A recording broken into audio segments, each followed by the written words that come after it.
Good morning, friends.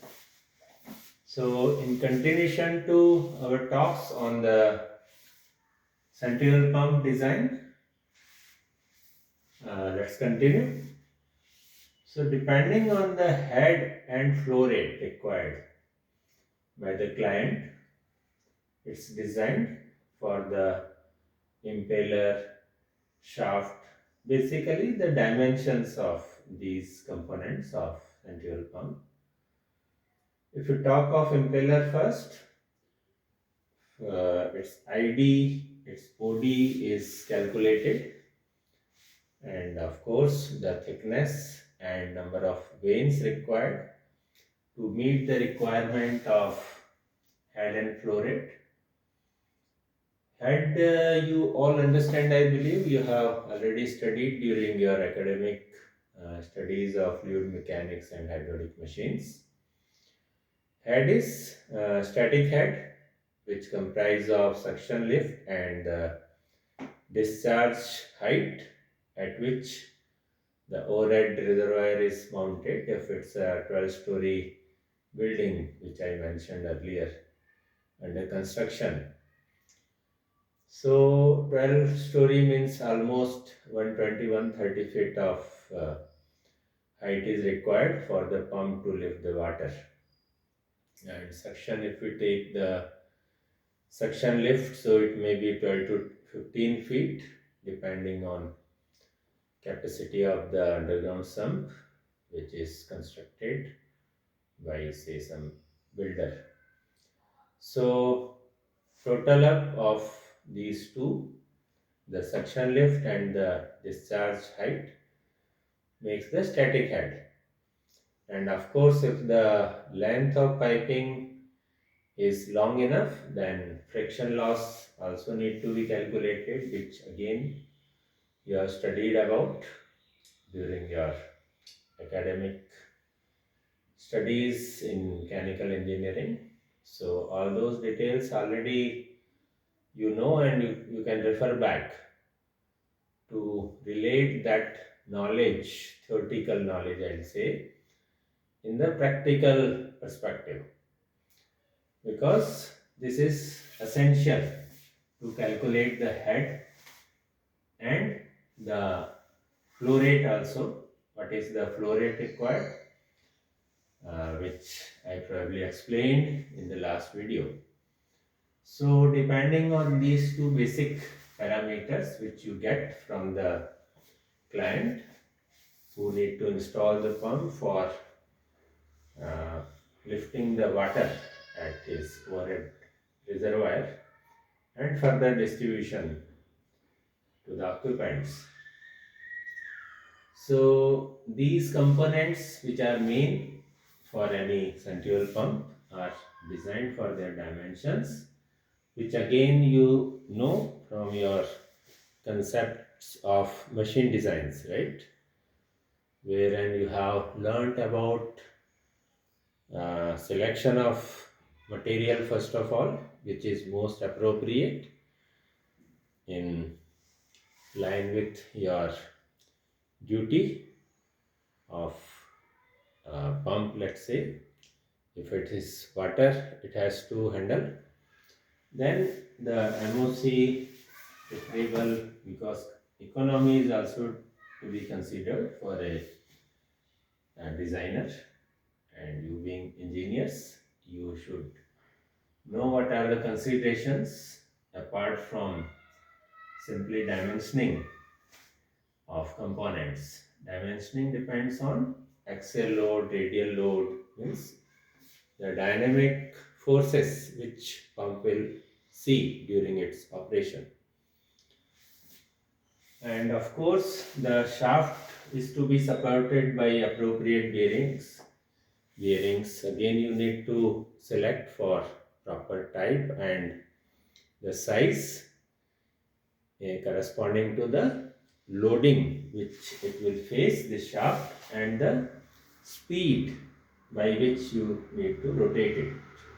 As a standard, it is 40 rpm, means rpm of the prime mover driver of this pump, which is normally motor of RPM 1440. So depending on the RPM of shaft, means speed of shaft, and the load it will see during operation, the type and the size of bearings you will need to select.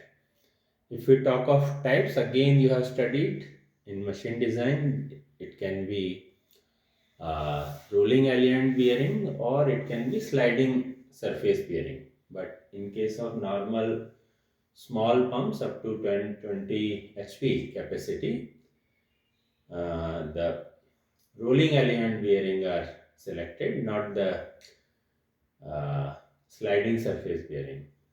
All those details about criteria of selecting amongst these two you have studied during your studies of machine design, right? तो let's say हमने इसमें rolling element bearing select कर ली. Again depending on load and the type of load, like in a pump there are both type of pumps loads acting on the shaft and the bearing, which are axial load and radial load. You understand that axial is along the axis of shaft.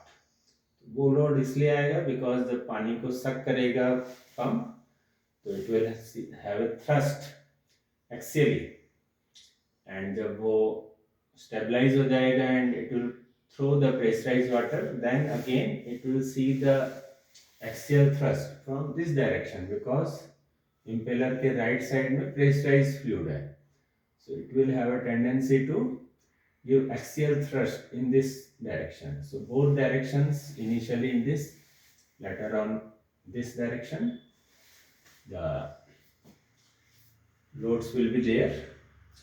And radial तो हमेशा इस पे आने ही वाला load because जब हमारा impeller घूमेगा and it will throw the water through the principle of centrifugal action, so it will continuously see the radial loads. The shaft will see the radial loads continuously.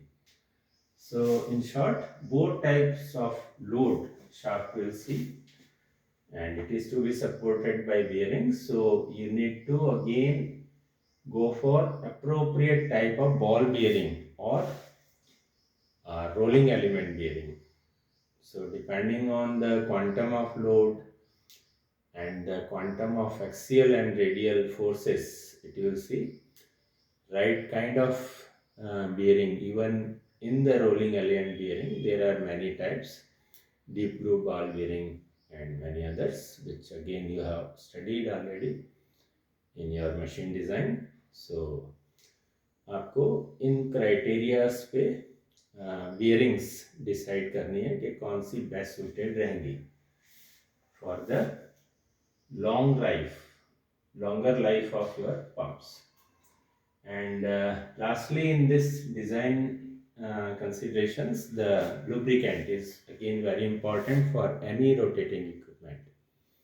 So you need to select the right type of lubricant in the form of either oil lubrication or grease lubrication. And the grade of oil or grease, whatever you select, is again vital because the viscosity and the additives in the lubricant are very important for smooth functioning of any rotating equipment reliably, means for a long time. So thank you for this short session. The manufacturing processes which are involved in making this pump based on the datas and the drawings will be talked about in the next session this evening. Thank you. Have a nice day.